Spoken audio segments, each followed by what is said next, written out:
اعوذ باللہ من الشیطان الرجیم بسم اللہ الرحمن الرحیم انما ذالکم الشیطان یخوف اولیاء، اے مسلمانوں یہ شیطان ہے جو تمہیں ڈراتا ہے اپنے ساتھیوں سے۔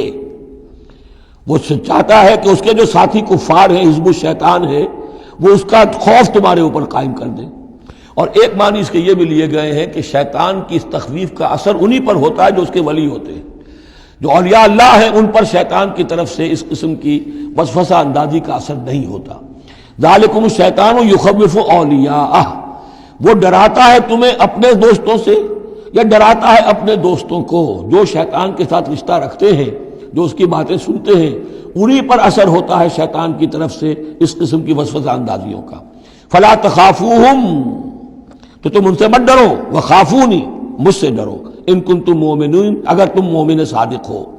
ولا يحزنک الذین یسارعون فی الکفر، اور اے نبی یہ لوگ جو کفر کے معاملے میں اس قدر سرگرمی دکھا رہے ہیں، بھاگ دوڑ کر رہے ہیں، وفد جا رہے ہیں ادھر سے ادھر، یہودیوں کے وفد جا رہے ہیں مکے کہ آؤ چڑھائی کرو، ہم اندر سے تمہاری مدد کریں گے۔ اب یہ جو یوں سمجھیے جسے آج کل آپ کہتے ہیں کہ بڑی ڈپلومیٹک ایکٹیویٹی ہو رہی ہے اس وقت، ادھر ادھر جو پھر رہے ہیں، تو اے نبی اس سے آپ کوئی رنجیدہ نہ ہو، کچھ نہیں ہوگا۔ یہ سارا جو ہے وہ سیلاب کے اوپر کا جیسے جھاگ ہوتا ہے، اس کے سوا کچھ نہیں۔ ولا يحزنک الذین یسارعون فی الکفر، جو لوگ یہ چلت پھرت دکھا رہے ہیں کفر کے لیے، اے نبی اس سے آپ رنجیدہ نہ ہو۔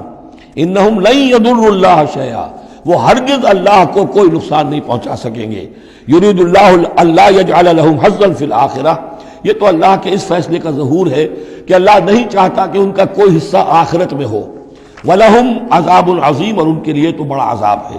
إِنَّ الَّذِينَ اشْتَرَوُا الْكُفْرَ بِالْإِيمَانِ لَن يَضُرُّوا اللَّهَ شَيْئًا، یقیناً جنہوں نے ایمان ہاتھ سے دے کر کفر خرید لیا، وہ اللہ کو کوئی نقصان نہیں پہنچا سکتے۔ وَلَهُمْ عَذَابٌ أَلِيمٌ، ان کے لیے دردناک عذاب ہے۔ وَلَا يَحْسَبَنَّ الَّذِينَ كَفَرُوا أَنَّمَا نُمْلِي لَهُمْ خَيْرٌ لِأَنفُسِهِمْ، اور نہ سمجھیں یہ کافر کہ ہم جو انہیں مہلت دے رہے ہیں تو یہ ان کے لیے اچھائی کر رہے ہیں، اچھائی نہیں ہے۔ کفر کو مہلت ملتی ہے تاکہ اور بڑھ جائے، ثم ازدادوا کفرا، کفر میں اور بڑھ جائے، تاکہ وہ اور برے سے برے عذاب کے اپنے آپ کو مستحق بنا لے۔ اللہ ڈھیل دیتا ہے، لیکن یہ نہ سمجھے وہ کہ یہ ڈھیل ان کے حق میں اچھی ہے۔ ولا يحسبن الذين كفروا انما نملي لهم خير لانفسهم انما نملي لهم ليزدادوا اثما، یہ ہم ان کی رسی دراز کرتے ہیں، ڈھیل دیتے ہیں تاکہ اور گناہ کما لیں۔ وَلَهُمْ عَذَابٌ مُهِينٌ، اور پھر ان کے لیے اہانت آمیز عذاب ہو۔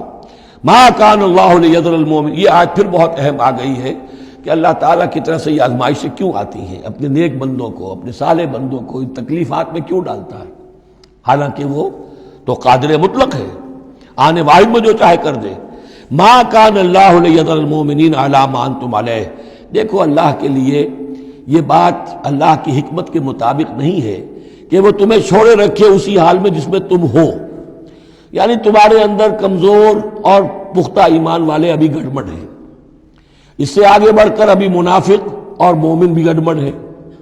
یہ گڑبڑ جو جبیت تمہاری ہے، یہ آگے چل کر اگر اس کو پاک نہ کر دیا جائے، اس کے اندر سے یہ تمام ناپاک عناصر نکال نہ دیے جائیں، تو آگے کے جو اور مشکل کٹھن مقامات آ رہے ہیں، آگے تمہیں سلطنت روما سے ٹکرانا ہے، تمہیں سلطنت کسریٰ سے ٹکرانا ہے۔ ابھی تو یہ چھوٹی موٹی چیزیں جو ہو رہی ہیں اندرون ملک عرب، تو تمہارے لیے یہ ضروری ہے کہ پرج ہوتی رہے، اور وہ پرج ہوتی ہے انہی آزمائشوں کے ذریعے سے۔